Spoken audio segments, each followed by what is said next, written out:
Bonsoir à tous, ravi de vous retrouver dans Ça vous regarde. Vous connaissez notre débat du vendredi pour prendre un tout petit peu de hauteur sur l'actualité. Est-il possible de vivre dans un monde sans pétrole? Alors c'est un sujet qui revient assez régulièrement dans l'actualité. Et il y a eu un débat à l'Assemblée nationale, justement, on va en parler ce soir, sur la fin des extractions d'hydrocarbures. C'était une déclaration au départ de Nicolas Hulot martiale. C'était la fin définitive de toute extraction. Et c'est vrai que à travers le tamis du débat, on va en parler ce soir, mais les choses ont un tout petit peu évolué. C'est moins martial. C'est repoussé à 2040, c'est déjà bien, vous me direz. Et puis il y a quelques dérogations qui ont surpris un certain nombre de députés. Il y a eu des débats assez vifs dans l'hémicycle sur ce sujet. On va en parler parce qu'il faut quand même reconnaître que le pétrole en France, on a beaucoup d'idées et peu de pétrole. C'est 1%, pétrole et gaz, c'est 1% de ce qu'on consomme. Tout le reste, évidemment, est importé. 2040, ça correspond aussi à la date qu'a annoncé le gouvernement pour la fin du diesel et de l'essence. C'est aussi une mutation de la manière de rouler en électrique, notamment. On va faire le point ce soir. Est-ce qu'il faut voir la main des lobbies pétroliers? Est-ce que j'ai mauvais esprit en le disant? C'est Nicolas Hulot qui le disait. Je sens la main des lobbies sur mon épaule, disait-il dans le Parisien. On va faire le point, puis on parlera aussi du ministre, parce que c'est vrai que c'est une déclaration radicale. Et puis on lit dans la presse qu'il serait moins à l'aise dans son costume de ministre, que les choses sont compliquées. On va en parler ce soir avec mes invités et je vous les présente. Mathilde Panot, bonsoir. Bonsoir. On est ravis de vous accueillir sur le plateau. C'est la première fois que vous venez dans l'émission Ça vous regarde. C'est la première fois qui annonce une longue série. Député de la France Insoumise du Val-de-Marne, vous êtes membre de la commission développement durable à l'Assemblée nationale et c'est vous qui avez porté le fer dans l'hémicycle sur ce sujet. Merci d'être avec nous. Corinne Lepage, bonsoir. Bonsoir. Vous êtes ancienne ministre de l'Environnement, ancienne députée européenne, vous êtes toujours la présidente du Rassemblement citoyen CAP 21, les mains propres, plaidoyer pour la société civile au pouvoir, aux éditions Les Liens qui libèrent. Ça, c'est votre livre. On vous écoutera évidemment sur ce texte, puis sur la globalité de l'action du gouvernement en matière écologique, parce que vous étiez très impliqué au départ. Enfin, vous étiez aux côtés d'Emmanuel Macron. Vous avez pris un petit peu de recul, je crois. Oui. Oui, je crois qu'on peut dire ça comme ça. On peut avoir soutenu quelqu'un et ne pas le soutenir surtout. Et donc, il y a des choses, je suis pas d'accord. Puis moi, je suis une femme libre, vous savez. C'est ça. J'ai l'habitude de dire ce que je pense. Donc, vous avez donc pris du recul. Henri Landes, bonsoir. Maître de conférence à Sciences Po Paris en développement durable. Vous êtes venu nous parler de Donald Trump parce que vous aviez écrit un livre, Allô Houston. Mais là, on parle de ce livre, Le déni climatique, qui est sorti chez Max Milo. Vous êtes un acteur engagé. Alors ça, c'est Allô Houston. Et puis un autre livre qui s'appelle Le déni climatique. Je suis sûr qu'on va le voir. Et si on ne le voit pas, eh bien, je l'aurais cité. Hervé Kempf, bonsoir. Ravi de vous retrouver. Rédacteur en chef et fondateur de ce site d'information Reporter. On va voir d'ailleurs une capture d'écran. C'est un site évidemment d'information qui tourne. Donc on a capturé l'écran d'aujourd'hui. Et demain, il y aura évidemment d'autres articles. Quotidien de l'écologie sur Internet. Voilà. Voilà. On voit la capture d'écran. Alors, interdiction du glyphosate, qui est le sujet dans l'actualité, bien entendu, avec beaucoup d'articles évidemment sur le Monsanto Papers. C'est comme ça qu'on l'appelle maintenant. Et puis votre livre, Tout est prêt pour que tout empire. 12 leçons pour éviter la catastrophe aux éditions du Seuil. Merci à vous quatre. D'abord, regardez ce sujet réalisé par François Goulin. Entre les déclarations de Nicolas Hulot et puis la bataille dans l'hémicycle et ce qui est sorti finalement de ce texte, on peut le dire, il y a un petit écart. Il y a eu quelques dérogations, quelques amendements gouvernementaux pour autoriser peut-être nos grands groupes pétroliers de pouvoir continuer à exploiter ces hydrocarbures. Regardez ce sujet. François Goulin était dans l'hémicycle. Les débats de mardi et mercredi étaient bien loin du consensus souhaité par Nicolas Hulot. Le monde devrait supprimer tous les hydrocarbures, mais c'est complètement fou. Depuis le début, nous parlons de neutralité carbone. Mais il n'y a pas de neutralité carbone dans ce texte. Dès l'article 1er du texte, le ton monte. Car celui-ci prévoit la fin de la production d'hydrocarbures en France après 2040, sauf si l'industriel ne rentre pas dans ses frais. Pour les députés de la France Insoumise, c'est une reculade face aux puissantes industries pétrolières. C'est contre ça qu'on s'est insurgé, nous, et qu'on a essayé de faire en sorte que la date d'arrêt 2040 soit une date d'effet réel. Et ce n'est pas le cas aujourd'hui, donc clairement les industriels ont dû faire jouer à plein toute leur influence. Le site de Lacq, dans les Pyrénées, échappe lui aussi à la loi grâce à la mobilisation des députés locaux. Pourtant, ce qui se dispute pied à pied dans l'hémicycle est une goutte d'eau dans un océan de carbone. Aujourd'hui, les hydrocarbures sortis du sol en France ne représentent qu'1% de la consommation nationale. Le volet qui cristallise les débats, c'est le gaz de schiste. Avec cette loi, la France enterre une bonne fois pour toutes l'idée d'un gaz de schiste made in France. Tous ceux qui craignaient qu'on exploite d'une manière ou d'une autre les hydrocarbures non conventionnels sur notre territoire pourront être rassurés. Mais il va évidemment plus loin puisqu'il sonne le glas de toutes les énergies fossiles. Une position soutenue par les socialistes et la majorité comme le reste du texte, mais qui désole les élus les républicains. On est passé d'une logique où on interdisait une technique de fracturation pour des gaz ou des pétroles non conventionnels, parce que ça avait un impact environnemental, à une logique d'interdiction d'une ressource. C'est de l'obscurantisme de dire l'hydrocarbure c'est le diable. Entre 1500 et 4000 emplois seront concernés par la fin des forages en France. Grâce à des formations et avec les 23 ans laissés aux entreprises pour se retourner, Nicolas Hulot affirme que personne ne sera laissé de côté. Le vote de l'ensemble du texte aura lieu le 10 octobre. Voilà, retour en plateau. Mathilde Panot, on voit que les députés de la France Insoumise ont porté le fer, ils étaient très actifs. Pour ceux qui nous regardent ce soir, quand on avait entendu Nicolas Hulot, on s'était dit, bon, il n'y aura donc plus d'extraction d'hydrocarbures, c'était clair et c'était net. Là, les choses sont moins claires, sont moins nettes. Ce sera 2040, mais il y aura des exceptions. Lesquelles ? Déjà, en fait, effectivement, le texte s'est amoindri au fur et à mesure du débat. Et les exceptions, ça crée des soucis parce que ça va créer des contentieux. Et donc, la date de 2040, aujourd'hui, est une date d'affichage. On a déjà une concession qui va jusqu'à 2054. Laquelle, par exemple ? Je ne sais pas exactement laquelle. Il y en a 5 déjà qui vont au-delà de 2040. D'accord. Et on ne s'est pas attaqué au droit de suite, c'est-à-dire au droit de pouvoir, après l'exploration, pouvoir exploiter avec un renouvellement possible. Et je donne un exemple. Au moment où on lançait ce texte, Nicolas Hulot, en voyant un signal complètement contradictoire, a permis de prolonger un permis d'exploration en Guyane maritime de 3 ans. Le fameux, donc, si on compte, la zone guyanaise. Exactement, ça fait 3 ans, plus derrière, de manière quasiment automatique, un permis d'exploitation de 25 ans, plus un renouvellement possible. Donc on est entre 2045 et 2070, bien loin de la date de 2040. Donc Corinne Lepage, si j'entends bien cette députée, il a fallu se dépêcher pour celui qui a signé le permis d'aller très très vite avant que la loi soit promulguée, ou en tout cas votée, pour qu'il puisse exploiter. Non mais là on est, si vous voulez, sur une notion de droits acquis qui est inacceptable, à mes yeux totalement inacceptable. Quelqu'un qui aujourd'hui décide d'investir dans une technique dont il sait pertinemment qu'elle va être interdite, il le fait aussi à ses risques et périls. Donc venir nous dire en 2040... L'industriel dit l'inverse, il dit moi j'investis, il faut quand même que je puisse rentrer dans mes frais. Personne ne l'oblige, hein. Attendez, excusez-moi, on lui met pas le pistolet sur la tempe pour qu'il aille investir. Personne ne lui demande. Donc ce sont des choix de rentabilité qui sont légitimes, moi je veux bien, même si je trouve que sur ce sujet-là, c'est peut-être pas une très bonne idée. Mais il n'en demeure pas moins qu'il faut tout à fait en sortir, on le sait tous. Mais donc, ça vous a choqué, cette espèce de subterfuge de dire 2040, mais pour certains cas, on est en 2054. On devrait déjà avoir interdit les renouvellements. Dans la loi, on devrait dire, ceux qui ont des droits, ils vont jusqu'au bout des droits qui ont été donnés, et c'est basta. On n'en redonne pas de nouveaux, on ne prolonge pas les anciens. Et à ce moment-là, on avait effectivement une chance d'arriver en 2040, quelques exceptions peut-être, et que ça s'arrête. C'est pas du tout ce qui se passe, puisqu'on en relance d'autres. Donc, c'est une roue sans fin, cette histoire-là. Le seul espoir qu'on ait réellement, c'est que la tonne de carbone, de carbone, oui, coûte tellement cher. En 2040, moi je serai pas là pour le voir, mais je pense que ce sera le cas, qu'on arrête complètement ce type d'utilisation, c'est tout. Parce que là, très franchement, par rapport aux ambitions initiales de Nicolas Hulot, qui étaient tout à fait solides et sérieuses... Mais ça a fondu comme neige au soleil. Ah bah oui. Hervé Kemp, juste un petit mot parenthèse, on parle de la Guyane, parce qu'on sait qu'il y a des réserves pétrolières en Guyane, donc on parlait de ce puits, vous l'évoquiez.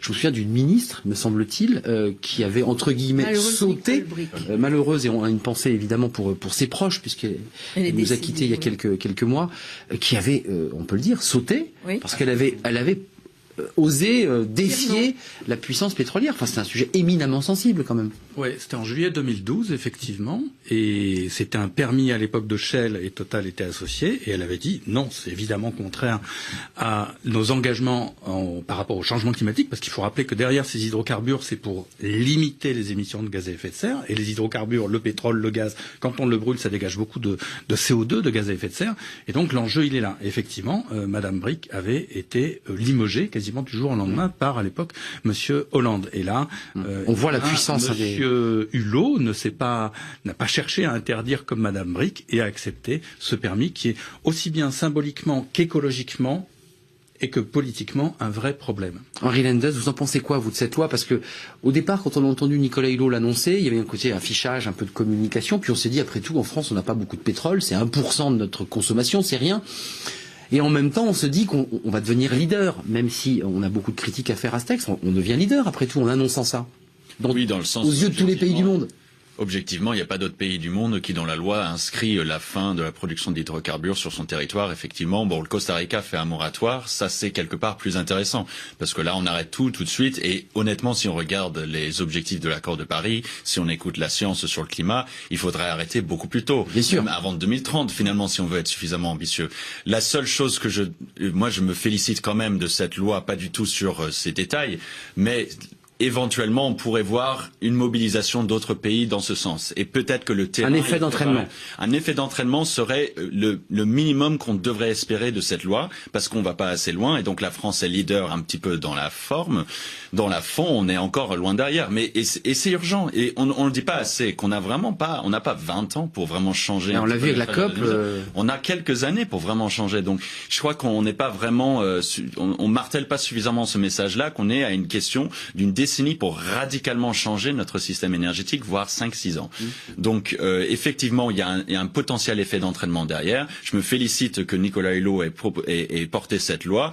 Effectivement, on a parlé des lobbies qui sont derrière lui. C'est pas la première fois. Delphine Bateau aussi, elle pourrait raconter de nombreuses histoires. Tous les ministres, vous avez dû les rencontrer. Donc, et c'est aussi une façon de se rappeler que, et c'est pour ça que ce que j'essaie de dire dans le déni climatique, c'est on peut faire des objectifs, on peut prendre des objectifs ambitieux dans l'arène des négociations sur le climat. Si dans l'économie qui est source de la pollution, on ne met pas des objectifs sur le climat qui ça marche pas. On est dans un déni climatique. Bien on ne peut pas prendre des décisions sur le climat dans une arène et ailleurs dans le libre-échange et dans le commerce et dans les indicateurs de richesse et dans les activités économiques et principalement le mix énergétique. Si on met pas du climat partout là-dedans, on peut dire ce qu'on veut sur le climat dans l'arène des négociations. Ça, malheureusement, ça reste des mots. Voilà. Ça fait plaisir. Mathilde Panot, vous vouliez intervenir. Je vais nous parler du CETA parce qu'il y a aussi, vous en faites rentrer le débat dans le CETA et l'hydrocarbure reviennent par ce traité, en fait. Non, mais pour rebondir, déjà, je suis absolument d'accord que ça aurait pu être une loi qui envoyait un signal extrêmement positif, parce que certes c'est que 1% de la consommation, mais je rappelle qu'au moment où il y a eu l'interdiction de la fracture hydraulique notamment, ça avait aidé notamment l'Argentine à se dresser contre Total, donc ça aurait pu être une loi qui puisse envoyer un signal extrêmement positif.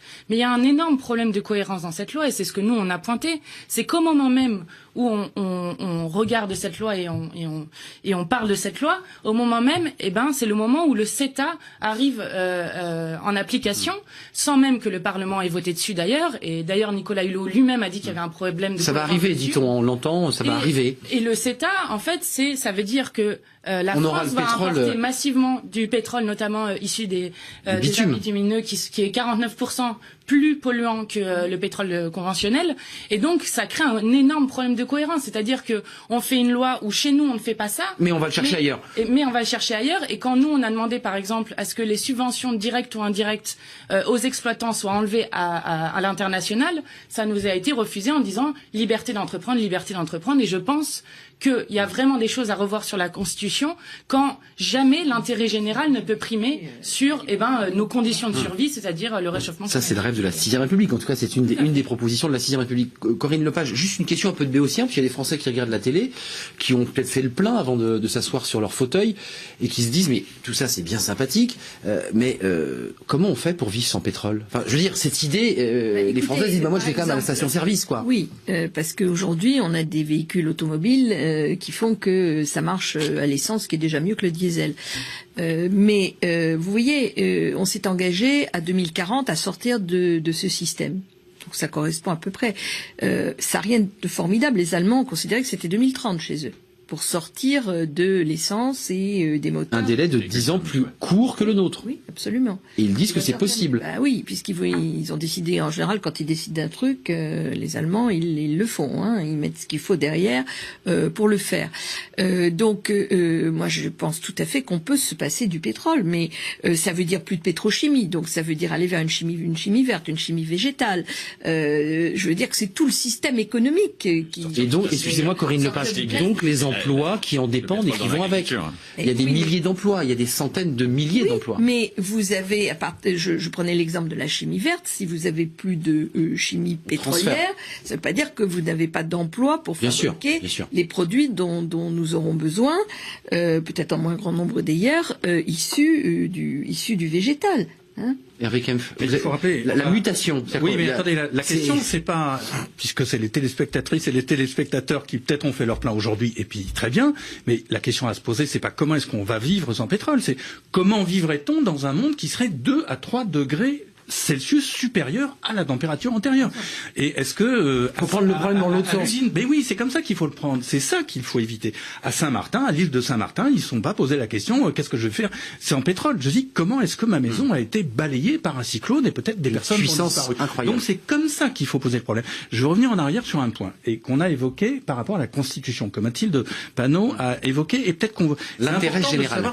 Ce qui s'est passé sur cette loi hydrocarbures. Il y a une première version du texte et qui, en gros, est passée au Conseil d'État. Et le Conseil d'État a dit, dans cette version, vous avez une contrainte sur les entreprises qui pourrait vous dire mais il y a des droits acquis et donc constitutionnellement c'est protégé par la Constitution et quelque part c'est tout à fait normal.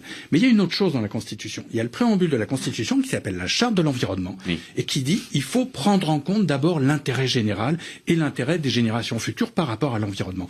Et là il y avait un acte que pouvait faire Monsieur Hulot, pas seulement dans un très beau discours à l'Assemblée, et que pouvait faire ce gouvernement. C'était de dire, oui, on a un risque juridique d'aller au Conseil constitutionnel. Il fallait le prendre, comme l'a dit Madame Lepage. Pourquoi ? Pour poser clairement sur la place publique le fait que dans ce cas, on avait une contradiction entre un droit qui est légitime, soulever le problème de droit, mais un autre droit qui est un droit nouveau et qui est tout à fait aussi légitime, qui est le droit de l'avenir des générations futures, des générations présentes, par rapport au changement climatique. Et là, il y avait un choix politique. Pour faire jurisprudence, en quelque sorte. Je dois constater que M.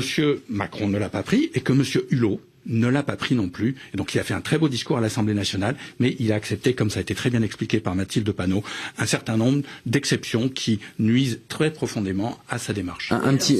Corinne Lepage, Mathilde Panot et Henri Lendès. Ce que vient de dire Hervé Kempf, les droits acquis juridiquement, c'est quelque chose de précis. Et vous êtes avocate, je ne l'ai pas précisé par ailleurs. J'ai fait un peu de droit. Oui, un petit peu. Un petit peu. Et donc, quand vous portez atteinte à des droits acquis, vous avez le droit de le faire quand vous êtes la puissance publique, mais vous indemnisez. Vous savez, quand vous expropriez quelqu'un parce que vous avez besoin de son terrain, ça, vous l'indemnisez. C'est mon entreprise, on vous rembourse. Donc je vous rembourse, mais je vous rembourse quoi ? Je vous rembourse les dépenses que vous avez faites, je vous rembourse pas forcément le bénéfice que vous espériez faire. Donc, vous voyez, même sur le coût réel, il faut être raisonnable. Et c'est pour ça que tout ce qui est prolongation, droit de suite, etc., ça, c'est pas de l'investissement et des dépenses engagé.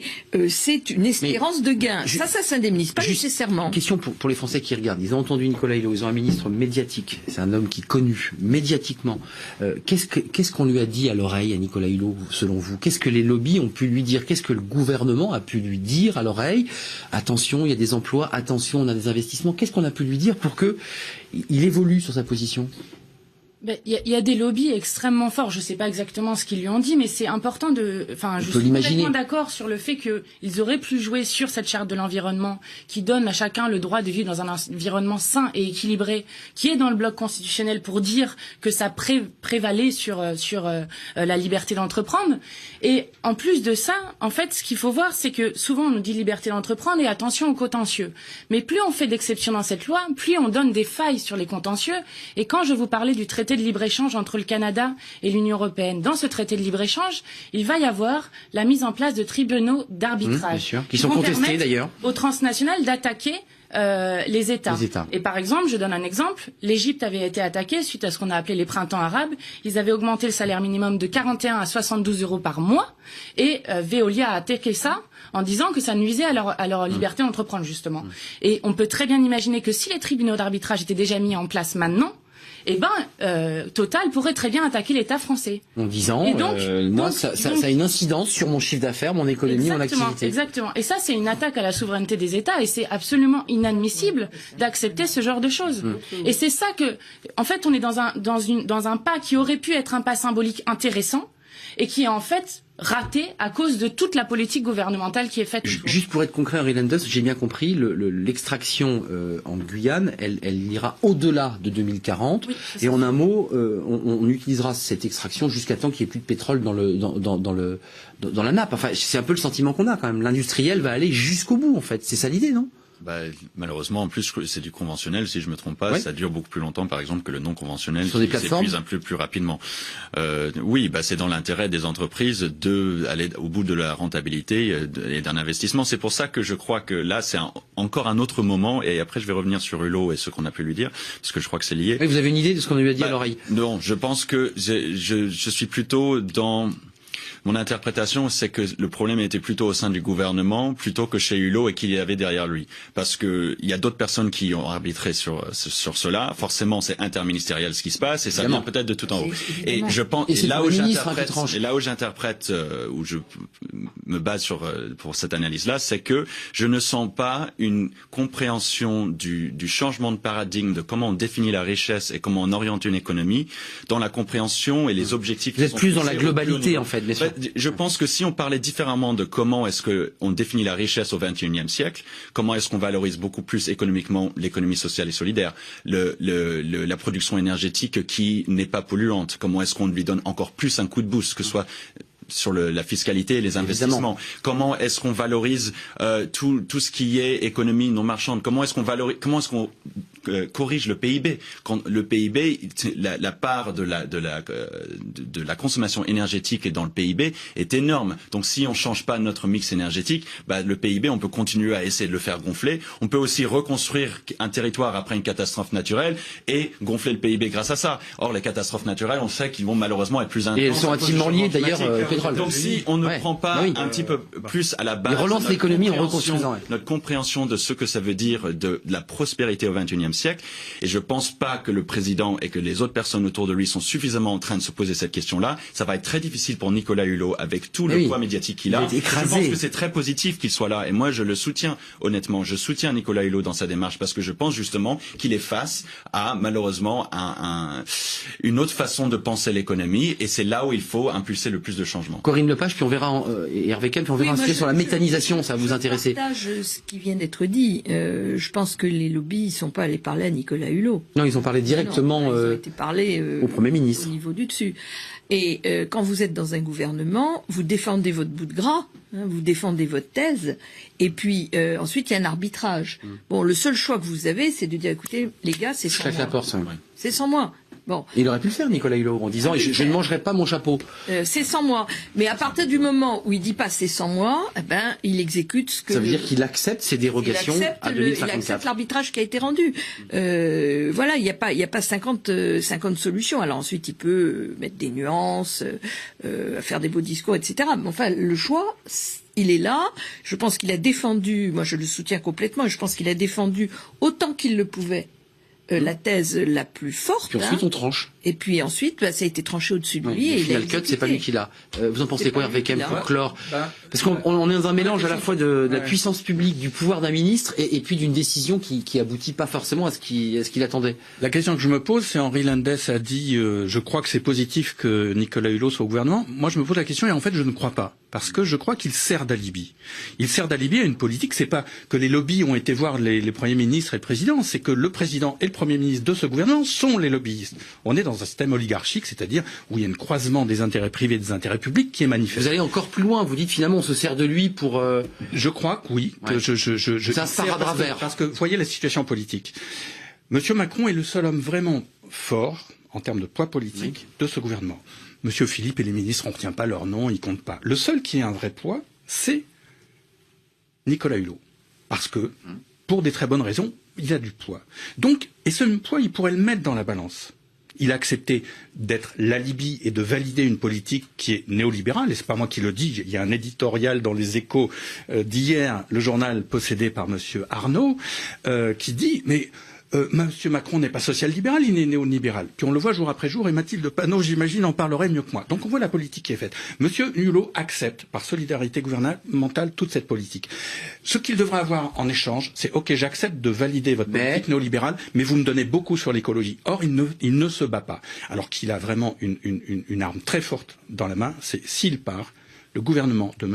Macron est extrêmement affaibli. Bien sûr. Et pour l'instant, M. Hulot, donc je ne sais pas si c'est positif qu'il soit là. S'il ne gagne pas, on pourrait faire la liste de tout ce qu'il a lâché déjà depuis juillet. Il ne gagne pas grand-chose, voire rien. Oui, on n'est pas fait l'émission sur le bio, mais aussi la question du bio, et évidemment l'alimentation. Endocrinien, et merci le Parlement européen. Merci. Il y a le glyphosate. L'abandon des taxes sur la transaction financière, un budget où il va perdre 1300 fonctionnaires au ministère de l'Environnement. sur lequel ils ont reculé aussi, qui est un projet de ligne à grande vitesse. Oui, il y a une liste, c'est une liste à l'après-vert. Enfin, mais en fait, moi, Mathilde Panot, vous en pensez quoi de l'analyse de Je suis complètement d'accord avec ce que dit Hervé Kempf. C'est un sparadrap vert, Nicolas Hulot, c'est quelqu'un qu'on utilise comme ça, moi, du vert un petit peu. Moi, je disais hier dans mon discours avant-hier sur la position de la France insoumise que pour nous, on craignait que Nicolas Hulot ne soit un supplément d'âme à un gouvernement sans cœur. C'est pas par hasard qu'on utilise cette expression, c'est-à-dire que, en fait, Nicolas Hulot, effectivement, quand on fait la liste des choses, il a perdu pratiquement tous ses arbitrages. Donc, et surtout, en fait, ce qu'il faut voir, c'est que l'écologie, c'est pas un secteur à part de la réalité. Si on veut vraiment avoir une vraie modification et rester en dessous des 2 degrés, sur lequel une étude a montré qu'on avait moins de 5% de chances d'y arriver, donc quand même, il y a une certaine urgence de temps aussi à y aller, eh ben, il faut changer tout notre ordre social, notre ordre de production, de consommation. On n'est pas parti là-dessus. Et pire que ça, en fait, c'est que quand je dis c'est pas un secteur à part, c'est-à-dire que, par exemple, la loi travail qu'ils font là, il faut pas croire que les inégalités sociales, quand elles sont creusées, n'ont pas d'impact sur le réchauffement climatique. Je n'attendais pas à la loi travail, mais c'est intéressant. Non, mais il y a un chiffre. On peut évoquer tous les sujets que vous contestez. Allez-y. Il y a un chiffre que par exemple, que j'aime bien dire parce que ça montre bien ce lien entre inégalité sociale et réchauffement climatique. Aujourd'hui, on est dans une situation où 10% des plus riches sont responsables de 50% des émissions de CO2. Donc ça a un impact. Une société qui se fracture de plus en plus, c'est une société qui est anti-écologique. Et on va jusqu'à créer de la pollution, donc c'est ce que vous dites. Exactement. Donc dans cet ensemble-là, Nicolas Hulot, aujourd'hui, il ne pèse pas. Il n'arrive pas effectivement à avoir la contrepartie. Henri Landers, et puis les alternatives. Je vois très bien le risque de ce que vous dites, et je trouve que c'est quelque chose qu'il faut vraiment regarder, c'est comment est-ce que Nicolas Hulot évolue dans les mois qui viennent. Oui, parce que même lui, il doit s'interroger, je pense. Il y a quelques limites, je trouve, à cet argument-là, qui est que je suis pas sûr que Nicolas Hulot soit extrêmement dérangé par la politique néolibérale de manière générale. Je suis pas sûr qu'il s'est pas dit, justement, j'ai une politique dans la forme qui est censée être ni de gauche ni de droite, donc j'y vais parce qu'il a jamais, je pense, voulu se mouiller d'un côté du spectre. Il a essayé avec l'Europe Écologie Les Verts, il a essayé en tout cas. Mais voilà. Ça n'a pas marché. Et je pense Mélenchon en 2012 quand même. Oui. Alors, mais il a lancé un appel à la solidarité avec énormément d'ONG caritatives il y a quelques mois, voire un an. Enfin, donc. Il dit que ce qu'il trouvait intéressant dans ce gouvernement, pour l'instant, alors peut-être que c'est de la justification, peut-être. Oui, c'est vrai qu'il a muté. Mais il a dit que je suis intéressé quand même par la diversité des profils et des personnes représentant l'échiquier politique. Ce que je pense, c'est que c'est un peu tôt encore pour voir Nicolas Hulot se dire je ne peux pas encore me regarder dans la glace. Et moi, je pense que Nicolas Hulot ne va pas rester au gouvernement s'il avale des couleuvres pendant tout le mandat. Je le pense sincèrement. Et la seule raison pour laquelle je dis qu'il faut le défendre, c'est parce qu'il a eu quand même du courage à venir dans le gouvernement. Je le vois pas encore comme un sparadrap vert. Je le vois comme quelqu'un qui. Il y a encore de la marche. Il peut faire quelque chose. Oui, et que c'est pas nécessairement très facile de devenir ministre alors qu'il était président d'une fondation. Ah oui, c'est un saut. Donc, il y en a d'autres qui l'ont fait. Mais c'est quand même la première fois que nous avons quelqu'un qui a autant de soutien dans l'opinion publique et en charge des questions écologiques. Donc il faut continuer à pousser avec lui, ce que vous dites. Je le souhaite pour l'instant. D'accord, c'est important. Mais je suis d'accord avec les pertes qui ont été sur Corinne Lepage biologique et d'autres sujets. Clôturons, fermons, on va parler de la méthanisation, mais allez-y. J'entends tout ce qu'il dit. Ça peut être possible. Mais ça peut être possible. Ça peut être possible, mais je pense qu'on a tellement besoin d'avancer sur ces sujets que quelqu'un comme Nicolas Hulot, il a la capacité de le faire. Et plus il y aura de critiques dans l'opinion publique sur l'insuffisance des marges de manœuvre qui lui sont données, parce que je pense que le gouvernement ne peut pas se payer le luxe qui s'en aille, plus il pourra le faire. Bien sûr. Et donc je pense que le même, quoi qu'on pense, et vous savez que je suis assez critique quand même sur beaucoup de choses, je le soutiens complètement parce que je pense qu'il peut encore faire des choses. C'est à lui de voir si à un moment donné du temps, il se rend compte que rien ne passe, qu'il perd tous ses arbitrages, que c'est toujours la même chose finalement. À ce moment-là, il verra. Je pense qu'il y a 2 points où ça va, on va le savoir. C'est la loi sur la programmation de l'électricité, et on va voir ce qui se passe sur le nucléaire, et les conclusions définitives de l'alimentation, des assises sur l'alimentation. C'est décembre avec un point la semaine prochaine d'Emmanuel Macron dans la Manche. Il va parler de tout ça. Bon, donc là on a 2 points forts sur qu'est-ce qui va se passer. Et là, je pense que si on ferme que Fessenheim, qui est déjà fermé d'ailleurs, puisque les 2 réacteurs sont à l'arrêt, soyons clairs, je pense que ça le fera pas. Avant de pas le faire. Avant de nous tourner et partir à Lille, à la rencontre de la métropole lilloise qui lui propose pour ses bus une énergie propre à base de méthane. Donc on va voir le reportage dans quelques instants. Juste un mot, Corinne Lepage, parce que est-ce que vous aviez été convaincu, vous avez cru en l'appétence d'Emmanuel Macron dans l'écologie? Est-ce que dès le début, parce que vous êtes rapproché de lui, vous avez échangé avec lui, vous avez peut-être même que d'autres. J'avais fait un papier pour Hervé Camps pour expliquer, justifier en disant il n'est pas écolo. Je l'avais dit dès le début, je me suis pas gouré là-dessus. Il n'est pas écolo, mais quand je suis arrivée, par rapport à ce qu'il y avait avant, j'ai fait évoluer beaucoup de choses dans le programme. J'ai fait évoluer sur le diesel. Je suis pas toute seule, mais enfin on a un certain nombre d'avoir poussé sur le diesel. On a fait évoluer sur le nucléaire. Au début, c'était 2030 et encore. Là, on a dit 2025 ferme avec 50%. On a obtenu des choses sur la bio. J'avais obtenu, qui n'est pas, ça en prend pas le chemin, mais enfin c'était dans le programme, la mise à plat complète de l'évaluation des pesticides. Ce qui, quand on voit les Monsanto Papers, ça a quand même un certain intérêt. J'avais obtenu le renforcement de l'indépendance de l'autorité de sûreté nucléaire, ce qui n'est pas tout à fait rien dans le contexte. Donc, pas qu'à taper du poing sur la table récemment d'ailleurs. Donc, oui, mais je pense qu'il faut beaucoup la renforcer et l'aider, l'autorité de sûreté nucléaire, parce qu'elle en a besoin. Donc tout ça me laissait penser que oui, c'est un libéral, ça je n'ai jamais douté. Et que vous essayiez, vous, à votre manière, je pensais que il y avait des choses qu'il avait comprises, notamment sur le changement climatique, notamment sur l'agriculture. On est allé ensemble voir Maxime de Rostolan sur la permaculture, donc j'ai vu que ça l'intéressait. Donc je me suis dit, c'est quelqu'un qui est intelligent, qui a compris. Vous parlez au passé, Corinne Lepage. Vous êtes déjà au passé, composé au passé. Ça s'est passé, derrière. La visite chez Rostolan, c'était en février. Non, mais c'est dire voilà. Bon. Il y a eu la suppression des aides au maintien du bio. Il y a eu. Voilà, donc, si vous voulez, la question c'est pourquoi vous l'avez soutenu. Je vous explique pourquoi je l'ai fait de manière sincère, convaincue. Bon, maintenant je suis un peu dans l'expectative, je dois vous dire, parce que je trouve que les décisions qui sont prises, c'est pas tout à fait celles que j'attendais sur ces sujets-là. Mais justement, partons à Lille, parce qu'il y a quand même des initiatives qui viennent des territoires. Au-delà des grands débats nationaux, cette métropole lilloise a décidé de faire rouler tous ses bus avec une énergie propre. Regardez ce reportage, c'est intéressant, ce sont des alternatives au diesel, à l'essence, et ça fonctionne, c'est une très grande agglomération. Un reportage de François Chevret et de François Goulin. Dans la métropole lilloise, on fait des déchets une richesse. Depuis 10 ans, avec ce méthaniseur, les végétaux déposés en déchetterie et les restes de nourriture des habitants et des cantines produisent du gaz. Première étape, le triage. Ici, on est en zone de préparation. Tous les déchets qui sont collectés en porte-à-porte et au niveau des déchetteries arrivent dans le centre, où ils sont d'abord passés dans un broyeur pour en fait réduire la granulométrie de la matière, et la fraction fine de ce broyage en fait va partir directement en méthanisation. Chaque année, 500 000 tonnes de déchets organiques arrivent ici. Une grande partie est envoyée par cette vis sans fin dans un digesteur.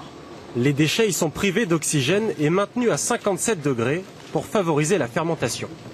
Les bactéries qui sont dedans, elles dégradent toutes seules la matière. C'est sa nourriture. Elles sont privées d'oxygène, elles se nourrissent que de la matière qui est dedans. Et le principe de la réaction de la dégradation de la matière, c'est notamment le méthane. Le méthane est ensuite filtré pour évacuer le CO2, puis il est envoyé dans le réseau de GRDF. Donc là, le bus est en charge. Et dans les réservoirs de 428 bus municipaux. On a une facilité par rapport au gasoil. Moins de bruit, moins de pollution, moins d'odeur. Le biogaz produirait 80% moins de CO2 que le gasoil, et il rapporte de l'argent à la collectivité. Sur le plan économique, d'abord, on n'aura plus demain d'hydrocarbures où ils vont coûter très cher. Là, on a des déchets qui sont là naturellement, qu'il faut traiter. Donc, on va avoir des prix stables sur cette question. Et donc, c'est aussi un intérêt économique, indépendamment qu'actuellement, évidemment, en plus, on nous rachète du biogaz et que c'est intéressant pour la collectivité. C'est des impôts en moins pour nos habitants. L'an dernier, le méthaniseur a produit de quoi alimenter la consommation annuelle en gaz de plus de 2500 foyers et en a revendu pour 450 000 € au réseau GRDF. Mais le biogaz représente moins de 1% de la production nationale. Les autres, voilà, Mathilde Panot et René Enders, nous sommes revenus sur le plateau parce que le débat se poursuit. Vous imaginez bien qu'on le poursuit sur la méthanisation. La métropole lilloise, donc c'est une initiative, j'imagine, vous dites bravo, il faut continuer. On va basculer en 2040, c'est qu'on a parlé du pétrole, et puis il faut que nos véhicules en 2040 n'aient plus d'essence ou de diesel. Là aussi, on aura des dérogations. Ça vous semble possible concrètement de muter notre industrie et évidemment toutes les chaînes de montage pour qu'on ait des véhicules propres en 2040? Moi, je commence par moi. Oh bah oui, si vous commencez par vous, c'est très bien. Très bien. Avec le gouvernement actuel, moi, j'ai absolument pas confiance que ça se fasse actuellement. Bon, là, on voit qu'il y a des mesures qui sont prises, notamment sur le diesel, mais qui vont plutôt vers les voitures électriques, alors que nous, on voudrait plutôt qu'on investisse dans le train, où il y a quand même, là, on voit sur le budget que va y avoir un trou sur l'investissement dans le ferroviaire, qu'on investisse dans les. Excusez-moi. Oui, bien sûr, mais il faut mettre en priorité quand même le développement des transports en commun. C'est quand même la condition pour qu'on arrive à quelque chose qui soit viable. Vous ne mettrez pas des lignes de train dans des zones de campagne où les gens ont besoin de se déplacer. Enfin, je sais pas. Non, mais on peut mettre des lignes de train. Vous pouvez mettre des vélos électriques, par exemple. C'est une mesure qui a été abandonnée. C'est une subvention. Les 200 €. Des vélos électriques. C'est 200 €. Hein. Bah oui, mais je peux vous dire que ça compte pour beaucoup de gens. Bien sûr. Les vélos, c'est très bien, mais à partir d'un certain âge, on a peut-être plus de mal à faire du vélo. C'est bien pratique. Et donc le vélo électrique, ça aide. Or, le gouvernement, il fait quoi? Il soutient l'auto électrique et il abandonne le vélo électrique. Ça manque de cohérence. C'est aussi, il y a le transport, comme le dit Mathilde Panot, de train, de TER, mais il y a aussi, quand on sort de la gare, on peut prendre le vélo électrique. Je voudrais vous lire quelque chose sur document. Pas trop long le document, parce qu'il ne reste pas beaucoup de temps. Non, c'est pas trop long, mais c'est juste sur le budget, parce que c'est intéressant, sur ce qui est annoncé sur le budget, notamment sur la taxe carbone, qui est une augmentation de la taxe carbone, ce qui est une bonne chose en soi. Sauf que je vous lis les exceptions qui sont faites à cette taxe carbone parce que c'est vraiment intéressant. Sont exemptées les entreprises intensives en énergie, soumises au régime des quotas de gaz à effet de serre ou dont l'activité est exposée aux fuites de carbone du fait de la concurrence internationale, donc les grosses entreprises, les transporteurs routiers, les taxis, les agriculteurs, et pas de taxe sur le kérosène aérien qui est quand même le transport le plus polluant. Enfin, c'est ça en fait que fait le gouvernement aujourd'hui. Il faut s'en rendre compte. Ouais, mais il reste plus rien en fait, parce que c'est quand même des gros consommateurs, enfin des gros pollueurs en termes de carbone. Donc c'est compliqué là. Lors de la première taxe carbone qui a été retoquée au oui, mais ça, si excusez-moi, on a comme ce soir dans le débat qu'on a, la puissance des lobbies est là, quoi. Parce que sur les gens qui sont soumis aux quotas d'émissions, donc qui vont payer des quotas d'émissions, c'est assez logique que vous disiez où c'est la taxe, où c'est le quota d'émission, parce qu'on paye deux fois la même chose. Là où ça pose un problème, c'est que c'est pas le même prix. Si vous aviez un quota d'émission qui était au prix de la taxe carbone, c'est-à-dire à 30 €, que vous le payez par quota ou par taxe, vous en fichez, c'est la même chose. Sauf que là, le prix du quota, il est à 6 € ou il est à 10 €. C'est là où il y a un problème. Mais il y a aussi marqué sur les entreprises qui pourraient être affectées par la concurrence internationale. Donc ça en enlève quand même un certain nombre qui mettront « Ah bah non, sinon ça va faire du mal à ma compétitivité, donc exemptez-moi ». Mais celles-là, elles sont très largement couvertes normalement par les quotas d'émissions. Le problème, c'est le prix du carbone. C'est quel prix on donne au carbone. Vous avez un prix qui est beaucoup trop bas. Mais excusez-moi, il faut avoir le même prix sur la taxe carbone et sur les quotas d'émissions. À ce moment-là, que vous payez d'un côté ou de l'autre, on s'en J'ai très envie de vous réinviter sur la taxe carbone, qui est un sujet très technique et très intéressant à approfondir. Mais excusez-moi, est-ce que dans 30 ans, on sera dans le modèle de la métropole lilloise, c'est-à-dire qu'on fabriquera de notre énergie, on ira à la station-service avec de l'énergie propre et un biogaz? Est-ce que c'est ça le monde de demain? Parce que les gens ont envie de se projeter aussi. Hervé Kem, Fernandez. Le monde de demain, mais moi j'imagine un monde où il y aura beaucoup moins de véhicules, où peut-être les villes ne s'étendront pas comme par exemple, c'est un autre sujet, mais on est en train de faire le Grand Paris. Ça veut dire quoi? Ça veut dire qu'on va étendre encore cette agglomération. Ça serait un pays dans 30 ans où les communes seraient plus resserrées, où on circulerait plus en vélo, à pied, éventuellement en voiture. On va pas supprimer non plus toutes les voitures, mais voilà, où il y aurait plus d'interactions de ce type. Ça sera pas forcément des grandes agglomérations énormes. Mais juste, Henri Landes, vous, l'américain, le franco-américain, on avait fait un débat sur ce plateau, vous disiez, mais de toute façon, les compagnies pétrolières ont déjà muté, quelle que soit la position de Donald Trump. Déjà, elles sont en avance. Est-ce que c'est vrai? Est-ce que ces compagnies pensent déjà au monde de demain, à la méthanisation, aux voitures électriques? Nous venons d'avoir une première partie du débat où on était en train de dire pas vraiment, parce que la réalité, c'est qu'ils cherchent encore leur rentabilité dans leur investissement. Le fameux modèle économique. Il y a même de la recherche qui se prépare, mais pas juste entre territoire français et entreprises françaises. Il y a même une recherche qui se prépare sous les glaces qui vont fondre à cause du changement climatique. Horrible. Donc, c'est-à-dire qu'on va avoir le changement climatique et ses conséquences qui va faire fondre des glaces, et là-dessous, dans différents territoires accessibles, il y a des hydrocarbures qu'on va aller chercher. Bien sûr. Ça, c'est juste un scandale, ça devrait être criminel. De toute façon, dans 60 ans, on dira mais les pôles sont des zones protégées, me semble-t-il, Michel Rocard. Il va rentrer dans les négociations là-dessus, pas du tout. Le sud, pas le nord. Non, mais c'est important, Michel Rocard s'était beaucoup investi sur ces questions. Donc le nord, on pourra aller chercher des... Il se bagarre entre le Danemark, le Groenland, la Russie, les États-Unis. Terrible. Et donc, les entreprises, certes, voient du changement, ils voient certaines opportunités économiques, d'accord, sur les batteries des véhicules électriques, par exemple. La plupart des entreprises se disent, je devrais commercialiser mes batteries électriques parce que je vois que avec les réseaux intelligents, il y a une opportunité pour les recommercialiser. On pourrait faire ce qu'ils appellent du stockage stationnaire. Il y a beaucoup dans le photovoltaïque, d'ailleurs, même les entreprises de photovoltaïque, ils s'intéressent à ça parce qu'ils se disent, voilà un problème à l'intermittence et dans 10 ans, l'intermittence ne sera plus un problème. Donc il y a du positif là-dedans. Par contre, je suis totalement d'accord avec Hervé Kempf sur l'idée de ce tropisme de l'urbanisation et de la densification des villes, etc. Oui, à la densification à une certaine mesure, mais pas juste à avoir que des véhicules électriques en ville. Je pense que le véhicule en ville, c'était pas nécessairement, c'était pas là-dedans qu'il fallait investir. Il faut regarder aussi toute la France et voir que le véhicule, c'est encore un moyen de transport qui est majoritaire. Bien sûr, évidemment. Donc ça, c'est important de faire ce changement-là. Mais il faut se rappeler que là, le changement climatique commence à nous frapper. On commence à avoir des températures plus extrêmes, on commence à avoir des inondations plus intenses. Qu'est-ce qu'il faut? Il faut pouvoir absorber aussi les inondations et absorber la chaleur. Et pour ça, il faut de la biodiversité. Il faut revégétaliser un petit peu les territoires. Il faut aménager le territoire différemment. Il faut en faire des choses. Il faut, mais il y a les opportunités, c'est en cours. Il faut juste aller beaucoup plus vite. Corinne Lepage et Mathilde Panot pour clore ce débat. Moi, je vois les choses avec beaucoup plus d'autonomie. Je pense que nous serons tous, chacun, alors peut-être en étant regroupés, des mini gestionnaires d'énergie. On se produira nous-mêmes notre électricité. Dans le réseau ou pas? Excusez-moi, c'est un peu technique, mais on passera dans le réseau. Avec un mini-réseau, par exemple. On fera d'abord de l'autoconsommation. C'est-à-dire qu'on utilisera d'abord ce qu'on a produit, parce que d'abord on en perdra beaucoup moins. Aujourd'hui, ça amuse pas EDF, ça, mais. Ça, c'est pas le problème. C'est son problème, mais c'est pas. Non, mais je dis ça. Voilà, le réseau, c'est. Ça l'est quand même indirectement parce que c'est nous qui payons en fin de course, mais autrement, c'est un problème de stratégie d'entreprise. Mais on va aller vers de l'autoconsommation. Il y aura un mini-réseau où les voisins pourront récupérer le surplus d'électricité. Encore une fois, il y a beaucoup de gains de productivité. Je pense qu'on aura des systèmes de stockage, ne serait-ce que dans la voiture électrique, tout simplement, qu'on pourra décharger, recharger et l'utiliser. Et donc, moi, je vois vraiment des systèmes de partage, parce que beaucoup de voitures partagées, de covoiturage, etc.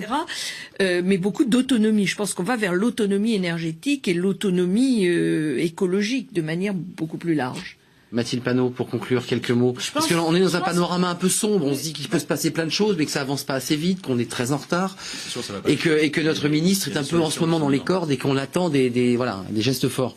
Je pense qu'il ne faut pas imaginer ce que sera dans un scénario où on sort du nucléaire, où on est en énergie renouvelable, etc.